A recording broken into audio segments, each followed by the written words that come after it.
Okay, so I'll put this in the saw. You have to put your protection. So get this.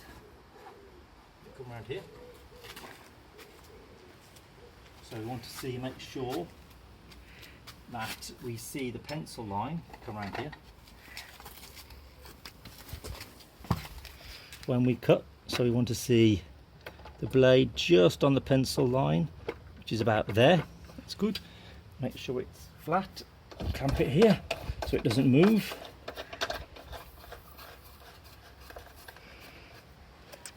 Make sure it's all sitting flat, which it is. This is here for safety, because once this is cut, this wood will fall, so I don't want it to fall onto the ground. So, safety, glasses. It's noisy. That's it. Put your hands up, no gloves.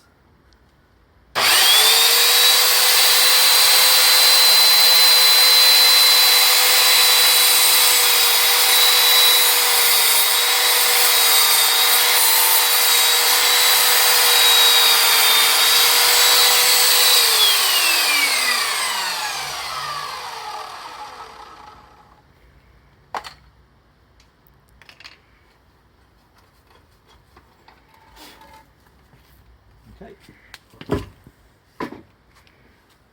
just check. Nice clean edge. 1/340. Is it how you need it? Yep.